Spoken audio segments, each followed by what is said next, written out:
What is going on, guys? It is Wrestlelamia here, back with another video. Join us now as we look at the good, the bad, and the downright ugly from last night's edition of AEW Dynamite, plus the wildest news stories and rumors you need to know, including CM Punk is injured and it's serious, AEW talent wants CM Punk fired, Malakai Black released, and much more.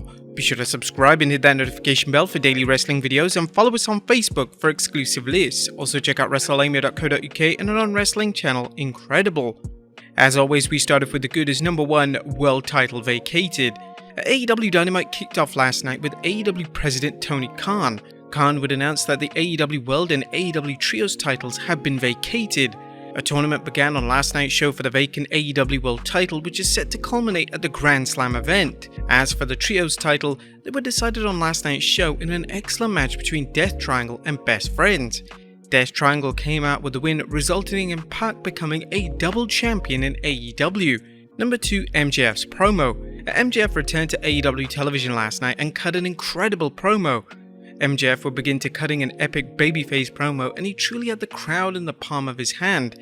MJF would address the dark times in AEW and how the company needs leadership and direction. MJF's promo would change direction when he was interrupted by former world champion Jon Moxley. Moxley would inform MJF that he was full of crap. This was when MJF transitioned back into his classic heel character, and was well executed and well delivered.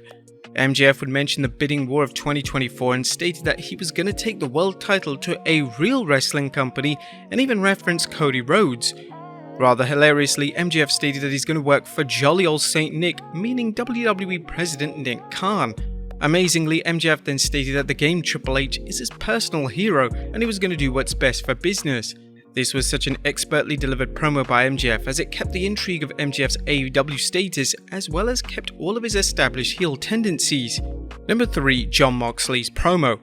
Following MJF leaving the ring, Moxley cut a passionate promo to the crowd. The promo had a clear direction and motivation behind it.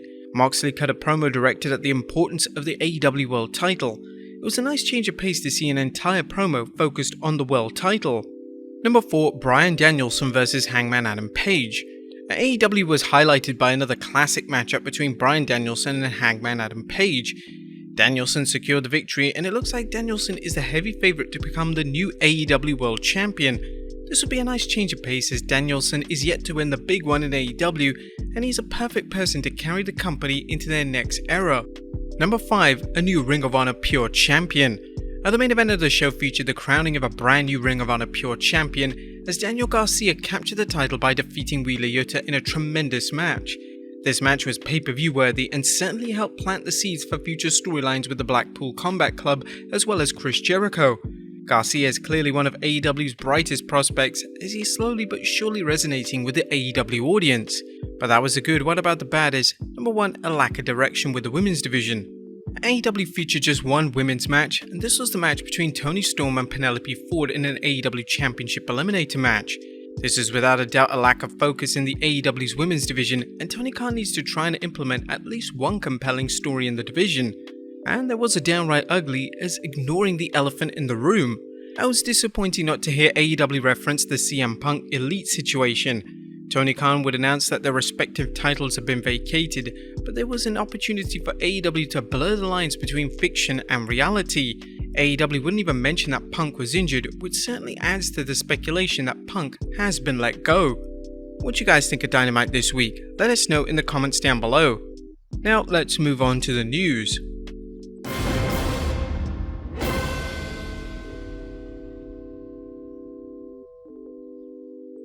Our top story looks at CM Punk injured. Our top story today shares some unfortunate news in relation to the status of former AEW World Champion CM Punk. It turns out that Punk is legitimately injured, and this was confirmed by Dave Meltzer yesterday on Twitter. Meltzer would tweet that Punk injured himself during his main event match at All Out with Jon Moxley, and it appears that the injury took place on a top rope attempt, and the injury didn't take place during the backstage brawl after the show. Punk's injury is said to be serious and will require surgery. There were even rumours that Punk has even suffered a torn pectoral muscle, which is the same injury that Cody Rhodes is currently out of action with. Next up, CM Punk and the Elite removed from AEW intro. Speaking of CM Punk, himself and the Elite are the talk of the wrestling world currently. The Elite, as well as several AEW agents, have been suspended for their involvement in the backstage chaos this past weekend. Tony Khan appears to be taking the situation seriously as he had Punk and the Elite outright removed from the AEW intro. It's unknown how long their suspensions are for, but to remove them from the intro package implies a substantial suspension. Do you think the suspension is fair for the talent involved in the backstage melee? Let us know in the comments down below. Next up, AEW talent wants CM Punk fired. AEW have yet to confirm whether CM Punk has been suspended. It was reported that Tony Khan has hired an independent third party to investigate what happened between the Punk and the Elite, and there are growing rumors that Punk is going to be fired. According to Dave Meltzer on the Wrestling Observer Radio, there are a number of talents in AEW who want Punk gone from the company. Meltzer stated, "Punk may still be gone. I don't know how it's going to play out, but I do know that a lot of people want him gone. If he stays, he has to have a completely different attitude, and I don't think that's possible. Khan may have to follow the consensus of the locker room to maintain morale. If Punk is disliked and the Elite are favoured, then something has to give." It's also worth highlighting the fact that Punk has a personal issue with Hangman Adam Page. Page is insanely popular in the locker room, and Punk's vendetta against him would have resulted in Punk falling out of favour with the majority of the locker room. Next up, backstage news on AEW talent meeting. Before AEW went on the air last night, AEW would host a talent meeting. This was to clear the air and address any issues following a chaotic weekend. According to Fightful Select, a meeting to address the whole ordeal took place at 4:15 with AEW personnel including talent, referees, coaches, and announcers in attendance.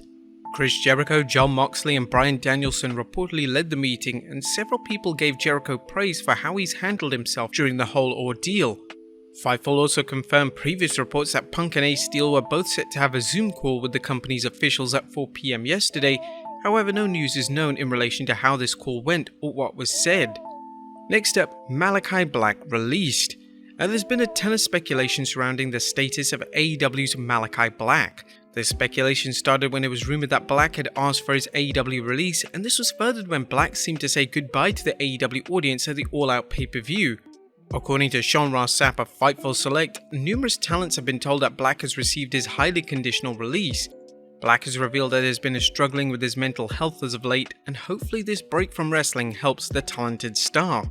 It's unknown what Black's plans are, and it's worth noting that Black is currently married to WWE star Zelina Vega. Black also had a thriving relationship with head of WWE creative Triple H, and these two factors may eventually influence Black's return to WWE. Would you guys like to see him back? Let us know in the comments down below. And finally, details in relation to Velveteen Dream's arrest.